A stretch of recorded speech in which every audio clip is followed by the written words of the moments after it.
state board in the way they approve textbooks, that they're using their political bend in forcing textbook writers to write Conservative textbooks. critics are calling it revisionist history with an anti-American bias. So we asked Anderson what he thought.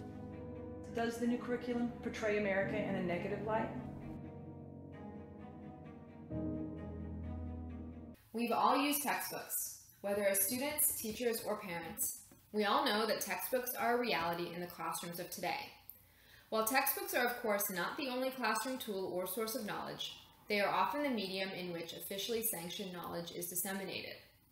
Stephen Heinemann cautions that textbooks have both constructive and deconstructive characteristics.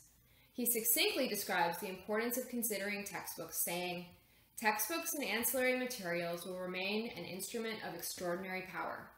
They may, in fact, be the most effective of educational technologies yet invented, and there is no reason to imagine a modern education system where textbooks do not play a central role. It is therefore fitting and proper to pay close attention to their role and function, their content, cost, and finance. Given the importance of textbooks, we are taking a look at who controls their content." First, let's take a brief look at the history of textbooks in America. According to David Tyack, scholar and professor at Stanford, textbooks have been used historically to instill civic and patriotic values and Americanize immigrants. By the 19th century, they were being used as tools for patriotic literacy. History textbooks specifically were used to instill civic values and patriotic truths. Textbooks of this time presented the U.S. as a favored nation. While textbook creators then attempted to keep textbooks nonpartisan, it was harder said than done, since different groups had different versions of events, and states created their own textbooks reflecting dominant versions of history. Tyack explains that the content of textbooks evolved over time, with the 1930s and 40s taking an add and stir model, rather than the blanket and often unsuccessful attempts to Americanize immigrants using an assimilation approach through textbooks. With the civil rights movement of the 1960s, textbook makers began to add stories about women and minorities. However, the introduction of this material was at times controversial, just as it is today. Today, Tyack points out different groups vie for what is published in textbooks. He says, in the United States, unlike most other nations, private agencies, publishing companies, create and sell textbooks. Thus, commerce plays an important part in deciding which historical truths shall be official. Jole Perez, scholar and professor of education at Queens College in New York, also addresses textbooks.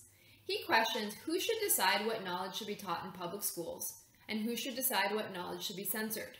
He cites ongoing issues of censorship of books in school libraries, modification of passages included in high-stakes tests, and the highly politicized nature of textbook content. Spring also addresses the influence of large states in determining textbook content across the U.S. Texas and California are enormous states and massive purchasers of textbooks. Therefore, they are extremely influential. Spring explains that both states have government committees who select the state textbooks for public schools. In Texas, history and science textbooks in particular have come under fire by special interest groups and politicians in public hearings for textbook selection. Let's take a look at a few of the issues in Texas and California.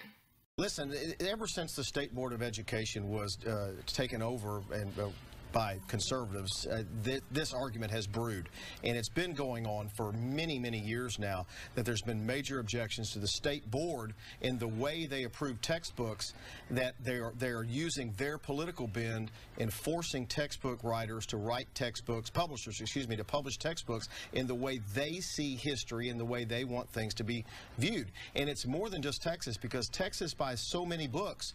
The publishers cater to the Texas State Board of Education and then sell these books all over the country with what Texas forces. What the State Board of Education does, instead of hiring academics to review these books, they allow citizens to come in and edit the books and make suggestions that the State Board then looks at and utilizing and forcing the way these textbooks are drafted. Students in Los Altos are trying to rewrite history. They want to see a different version of historic events in California school books. KPX5's Devin Feely on why they say their current textbooks don't tell the whole story. Devin?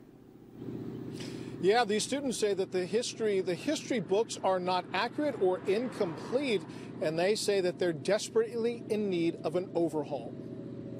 The students claim the version of American history taught in California classrooms is at best incomplete and at worst biased and inaccurate, failing to adequately cover the experiences, accomplishments, and frequent mistreatment of communities of color and women. It isn't just Texas and California that have textbooks issues, nor is it just history textbooks. All types of textbooks face issues with control over content. Math textbooks in California in 2004 were pulled from consideration due to new laws emphasizing basic skills and repeated drills instead of supporting textbooks that taught math using real-life situations. And sex education books were protested by parents. In other states, textbooks have come under fire, including AP History course books in Colorado and Human Geography books in Tennessee. There are also many issues that never make it to the media. Spring explains that most administrators actively avoid material that could be controversial, and textbook makers also avoid potentially controversial material.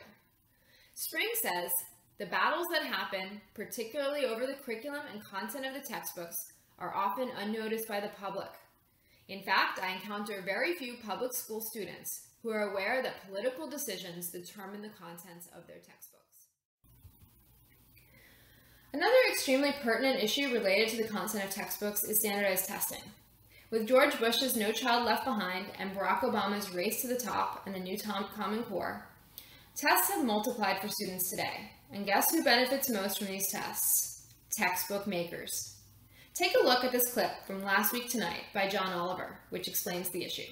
At this point, you have to ask yourself, if standardized tests are bad for teachers and bad for kids, who exactly are they good for?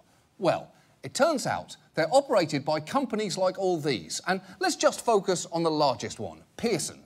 As of 2012, they had nearly 40% of the testing market, almost triple their nearest competitor. And if you've never heard of them, then congratulations. But just mention their name to any parent or teacher in a state they operate in, and you see what happens. Because Pearson are the educational equivalent of Time Warner Cable.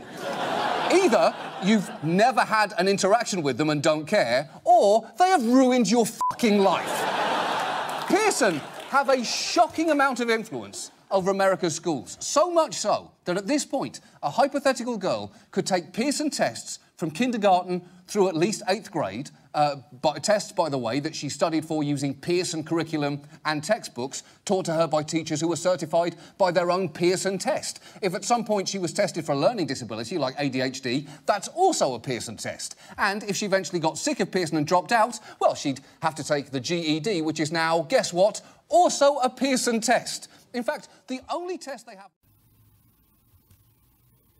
As you've seen and heard in this video so far, there are multiple influencers of textbook content, and with the focus on standardized tests, textbooks and textbook makers play a huge role in the content of the classroom today.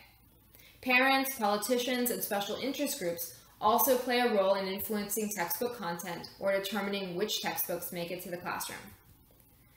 After learning about the multiple influencers of textbook content, we wanted to discuss textbooks with actual educators who use textbooks to find out their opinions of these issues.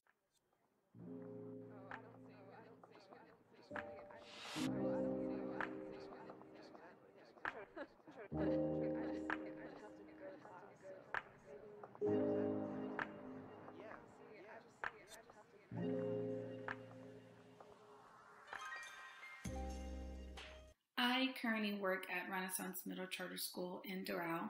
I've been there for 4 years now, and a trend that I've seen in the past when it comes to textbooks is, the company decides on a list of textbooks that they approve, and then the administration can then, from that list, pick what they want to purchase for the schools. And they do get teacher input, but ultimately is their decision whether or not they decide to purchase the curriculum.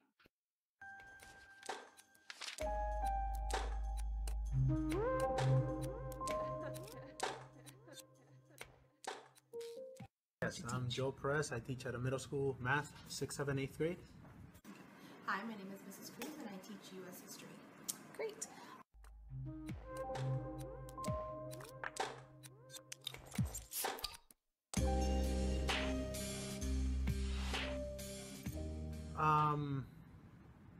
Ultimately, the teacher should get to decide which set they think are easier to use. It makes sense for you to have the standards that should be covered, but they clearly should be aligned. But ultimately, I think the teacher should be given more power. Mm-hmm. I think teachers should have control of the textbooks that are ordered in the classroom, because obviously administration is not in the classroom, and teachers should be concise and unite together to decide on that matter. Okay, great.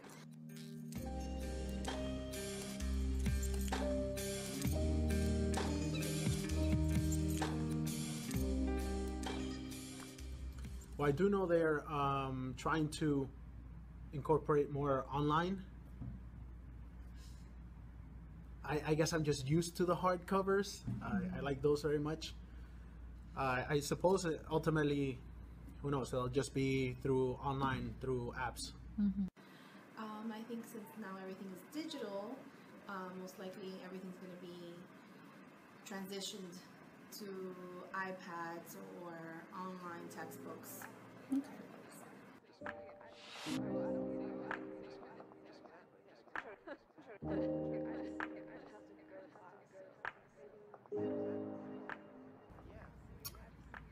I really haven't noticed, although our books do specifically say the Florida edition, but I don't know if I can answer that one. Okay. Not when it comes to U.S. history. I think it's pretty much obviously discussed everything in obviously chronological order of how it's happened, and has changed with the new experiences, just like we've had our first African American president and things like that have been added to textbooks. Okay.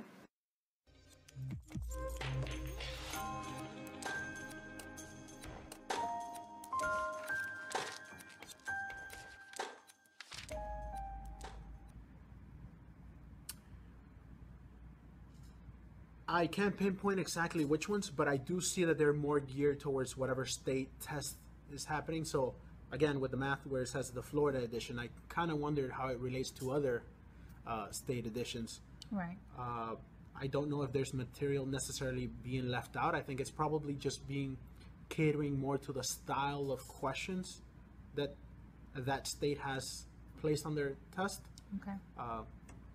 It's a good question. I hope you find out and you come back to me. Yeah. No, not when it's in regards to U.S. history. Okay.